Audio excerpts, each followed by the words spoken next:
श्री ओम करणी,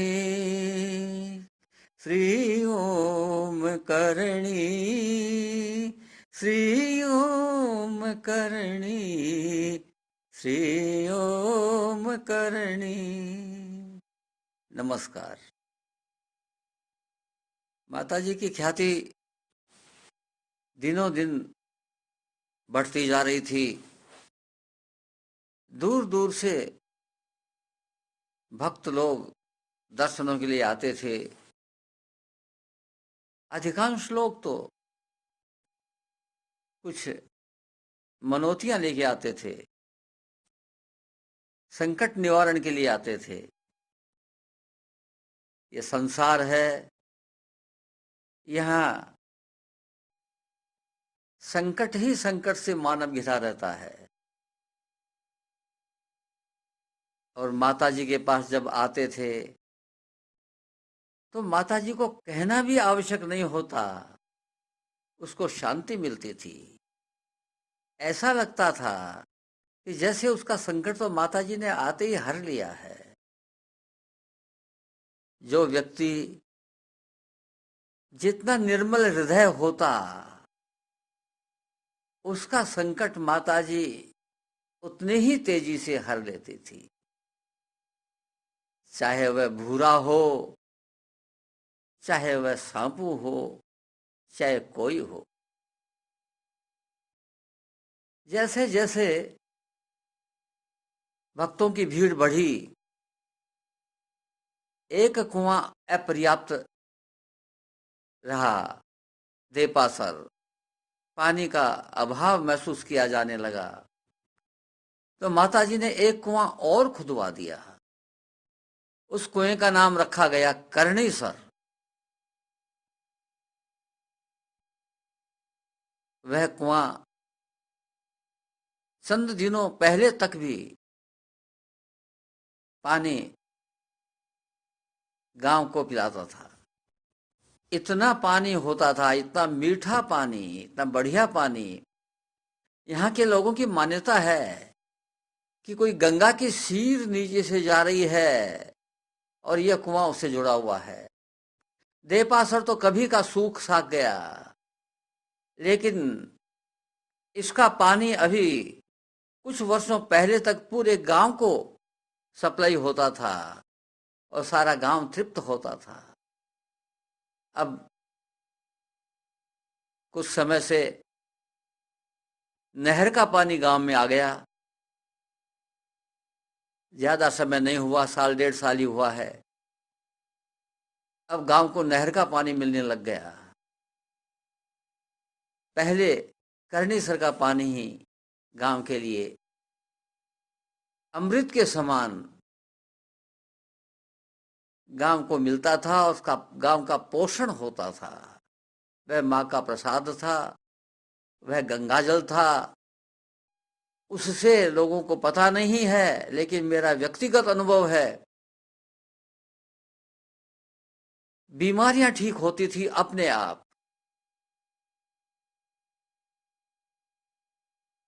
वह पानी अब कुछ ही लोगों को पता है। लोगों को, गांव वालों को अब नहीं मिल रहा, क्योंकि नहर का पानी सुगमता से आ गया, इसलिए वह पानी अब नहीं मिलता। माताजी ने देखा कि भक्तों की भीड़ बढ़ती जा रही है। एकांत स्थान चुनने की इच्छा हुई तो कुओं के पास में ही माताजी अपनी एक छोटी सी कुटिया का निर्माण करके रहने लगी। इस कुटिया को आज आप ध्यान से देखें, माताजी की मूर्ति वह गुफानुमी कुटिया है, कुटियानुमी गुफा है, वहीं पर स्थापित है। माताजी इस गुफा में रह करके ही ध्यान भजन करती थी। इस गुफा में चारों तरफ बड़े बड़े शिलाखंड हैं, पत्थर। यहाँ आसपास में कोई पहाड़ नहीं है। ये सब के सब शिलाखंड माता जी की योग माया से प्रकट हुए हुए हैं।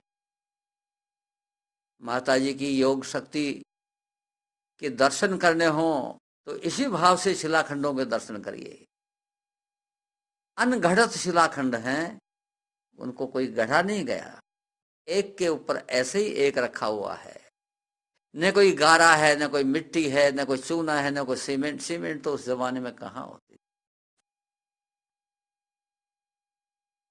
ऐसे शिलाखंड इस भाव से आप दर्शन करें तो आप आनंद में डूब जाएंगे। माता की योग शक्ति के दर्शन आपको होंगे। पूजा माता जी यहीं करती थी। एक काठ की पेवटी होती थी माता जी के पास में। एक कपड़े पर धागे से बनी हुई 7 मूर्तियां होती थी। वो आवर्जी 7 बहनें थी, उनका प्रतीक थी। माता जी उसी की पूजा करती थी। और ध्यान योग माता जी का इस गुफा में ही चलता था। माता जी के 4 बेटे थे, खुद के नहीं। छोटी बहन गुलाबबाई के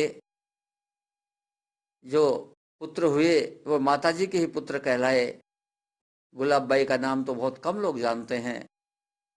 माता जी ने आशीर्वाद दे दिया था देपा जी को कि गुलाब के जो बेटे होंगे वो मेरे ही बेटे कहलाएंगे। तो जब माता जी कुटिया में आके रहने लगी तो भोजन व्यवस्था के लिए एक एक महीने की बारी बांध करके चारों बेटे यहाँ आते थे, रहते थे। माता जी की सेवा में रहते थे। एक बेटा और उसकी पत्नी सुबह आती माता जी और पति के लिए भोग तैयार करती और शाम को वापस लौट जाती। इस प्रकार से एक एक महीने में एक एक बेटे की बारी आती। वह परंपरा आज भी चलती आ रही है। माता जी की पूजा होती है। माता जी आदि शक्ति हैं, सर्वशक्तिमान हैं। और माता जी के कोई श्रावण, सूतक, ग्रहण ऐसी कोई चीज नहीं लगती। यह माता जी का जो स्वरूप है यह जाहिर करता है कि यह अन्य मंदिरों से भी सर्वोपरि हैं, उनसे ऊपर हैं। वैष्णव मंदिर होते हैं, उनमें ग्रहण होता है तो पट बंद हो जाते हैं। फिर पुजारी शुद्ध होकर के स्नान करके फिर पट खोलता है। ग्रहण में पूजा नहीं होती, श्रावण सूतक में पूजा नहीं होती। अभी कुछ महीनों पहले की बात है, पुजारी, बारीदार जिनको कहते हैं, जिसकी बारी थी, उसके पिताजी की डेथ हो गई, मृत्यु हो गई। तो बेटा बारीदार है, पिता चल बसा, तो सूतक तो घर में आनी ही है। लेकिन माताजी की पूजा में कोई फर्क नहीं पड़ेगा। घर की औरतें जो नैवेद्य बनाने के लिए आती थी, उनका आना बंद जरूर हो गया। और अन्य भक्तों की, सेवा भावी लोगों की सेवा लेकर के और काम चलाया गया। तो माता के कोई श्रावण सूतक ग्रहण कुछ नहीं लगता। सब काम यथावत चलता रहता है। माँ इन सब से ऊपर है। यही कारण है कि माँ का दया का अनुभव जिसने माँ की ओट ले ली, माँ की लाखी लोवड़ी की ओट ले ली, उसको दया का अनुभव बहुत जल्दी होने लग जाता है। लेकिन इसके लिए चाहिए निर्विकारता। यदि आप अकारण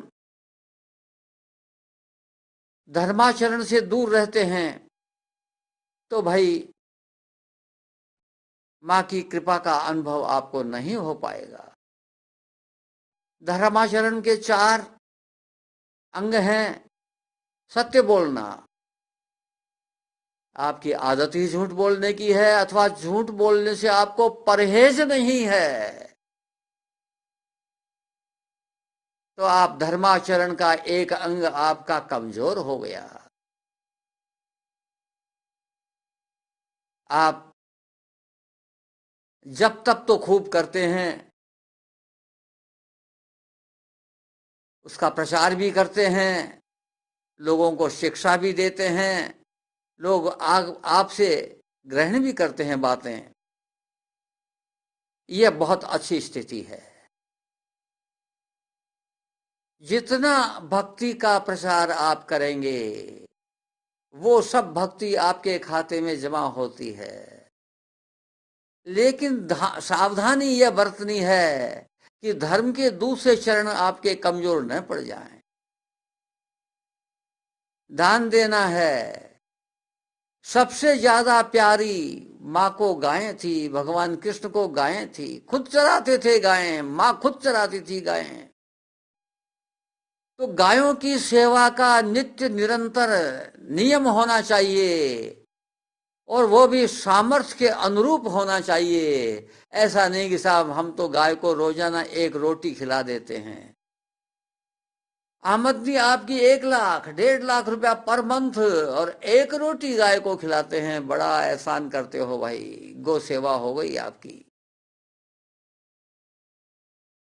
भाई कुछ तो विचार करिए, 1% तो दीजिए। 1 महीने का 1% कितना होता है उतना तो आप दीजिए दान में, गायों की सेवा में। ये तो कम से कम है। लेकिन ऐसा नहीं कि इकट्ठा करें फिर एक साथ खिला देंगे, रोजाना खिलाइए गायों को। ऐसे ही और कोई सेवा चुन लीजिए, सेवा ढूंढिए अपने लिए आप क्या कर सकते हैं। और जब तक आपको कोई इस प्रकार की सेवा नहीं मिले तब तक बेचैन रहिए। वह है सेवा, अमृत के समान सेवा। फिर दान, सेवा और दया। दया में निर्वैरता, ईर्ष्या नहीं, द्वेष भाव नहीं, इनका अभाव होना चाहिए। श्री मद भगवत गीता में 11वें अध्याय के अंतिम श्लोक में भगवान कृष्ण क्या कहते हैं? दूसरी लाइन में, निर्वैर सर्वभूतेषु ये मामेति पांडव। हे पांडव, हे अर्जुन, जो व्यक्ति समस्त प्राणियों के प्रति वैर रहित होगा वह मुझे प्यारा है, वह मेरा अपना है। ऐसे ही 12वें अध्याय के 13वें श्लोक में कहते हैं, अद्वेष्टा सर्वभूतानां मैत्र करुणो एव। अद्वेष्टा, द्वेष भाव रहित जो व्यक्ति होगा वो व्यक्ति मेरे को प्यारा है। तो आप माता जी के पास जाएं, इन विकारों को निकालने का संकल्प कर लीजिए, फिर माता जी मदद करेंगी, प्रभु मदद करेंगे। संकल्प तो आपको करना है, प्रयास आपको करना है, लेकिन मदद प्रभु करेंगे। क्योंकि ये सब चीजें माया भगवान की फैलाई हुई है, इसलिए माया दूर भी भगवान की कृपा से ही होती है। अतः यह संकल्प करना बहुत जरूरी है। इसके पश्चात आप देखिए कि माता का कैसा प्यार आपको मिलता है, आपके अनुभव में आनंद की अनुभूति कितनी बढ़ जाती है। अनफेदेमेबल, अपायनी भक्ति, ऐसी भक्ति जिसको दूसरा कोई पा न सके, वो आपको सहज रूप में मिल जाएगी। आज बस इतना ही। नमस्कार।